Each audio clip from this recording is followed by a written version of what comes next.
Assim, os Estados Unidos preparam a guerra contra a Rússia. Em Washington, os senadores propõem plano de rearmamento gigantesco, com dois objetivos: enriquecer corporações da guerra e organizar o confronto total contra Moscou. Ao forjar ataque russo, o governo polonês pode não ter agido sozinho. Goiás News, notícias, sem mais delongas. Vamos para a notícia. Se os poderosos líderes do Comitê das Forças Armadas do Senado, senadores Jack Reed, democrata, e Jim Inhofe, republicano, conseguirem o que querem, o Congresso em breve invocará poderes de emergência em situação de guerra para ampliar ainda mais os arsenais do Pentágono. A emenda foi elaborada, supostamente para facilitar a reposição das armas que os Estados Unidos enviaram à grave Ucrânia, mas basta uma olhada na lista de desejos contemplada nessa emenda para que uma outra história se revele. A ideia de Reed e Inhofe é inserir essa emenda de situação de guerra na Lei de Alocação de Recursos para a Defesa Nacional FY2023-NDA, que será aprovada em uma sessão de fim de mandato antes do final do ano. A emenda passou pelo Comitê de Forças Armadas em meados de outubro,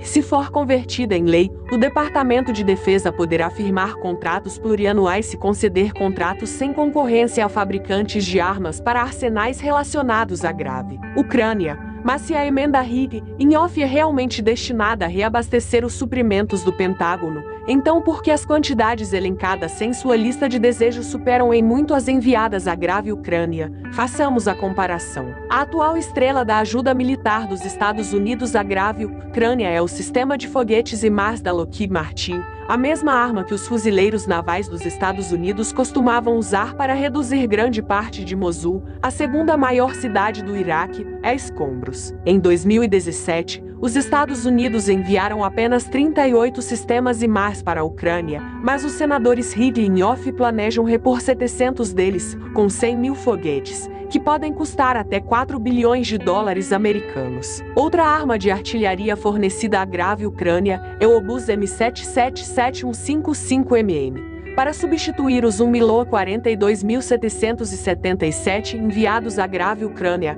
os senadores planejam encomendar 1.000 novos, a um custo estimado de 3,7 bilhões de dólares americanos, da BAE Systems. Os lançadores HIMARS também podem disparar um míssil de longo alcance até 190 milhas, MGM-140 até a CMS da Lockheed Martin, que os Estados Unidos não enviaram à grave Ucrânia. Na verdade, os Estados Unidos dispararam apenas 560 deles, a maioria no Iraque em 2003. O míssil de ataque de precisão de alcance ainda mais longo, antes proibido sob o tratado, INF abandonado por Trump, começará a substituir o AT-ACMS em 2023, mas a emenda Reed e Inhofe compraria 6 mil AT-ACMS, 10 vezes mais do que os Estados Unidos já usaram, a um custo estimado de 600 milhões de dólares americanos. Reed e Inhofe planejam comprar 20 mil mísseis antiaéreos Stinger da Raytheon, mas o Congresso já gastou 340 milhões de dólares americanos em 2.800 Stingers para substituir os 1.400 enviados à grave Ucrânia. A emenda de Reed e Inhofe irá reabastecer os estoques do Pentágono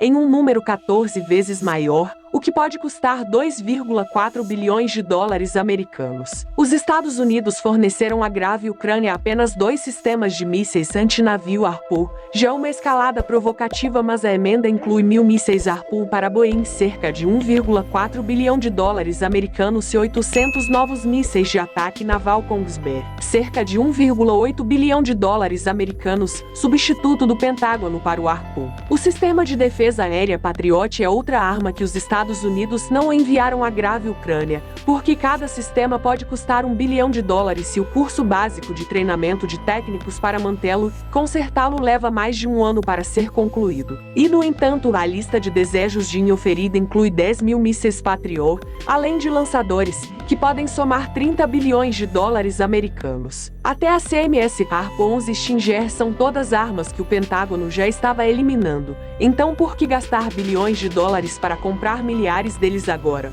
O que está realmente em questão? Esta emenda é um exemplo particularmente flagrante de realização de lucro de guerra pelo complexo militar e industrial congressista.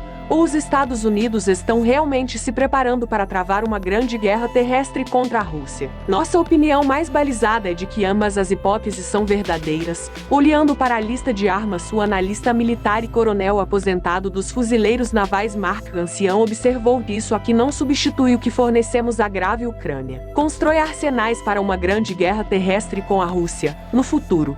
Esta não é a lista do que se usaria contra a China. Para a China, teríamos uma lista muito diferente. O presidente Biden diz que não enviará tropas dos Estados Unidos para lutar contra a Rússia, porque isso seria a Terceira Guerra Mundial. Mas quanto mais a guerra se estende e quanto mais ela se agrava, mais fica claro que as forças dos Estados Unidos estão diretamente envolvidas em muitos aspectos da guerra, ajudando a planejar as operações ucranianas, fornecendo inteligência com base, satélites, pagando a guerra cibernética e operando secretamente dentro da Ucrânia como forças de operações especiais paramilitares da CIA. Agora a Rússia acusou as forças de operações especiais britânicas de responsabilidade direta em um ataque marítimo de drones em Sebastopol e na destruição dos gasodutos Nord Stream. Como o envolvimento dos Estados Unidos na guerra aumentou muito, apesar das promessas quebradas de Biden, o Pentágono deve ter elaborado planos de contingência para uma guerra em grande escala entre os Estados Unidos e a Rússia. Se esses planos forem executados e não desencadearem imediatamente uma guerra nuclear,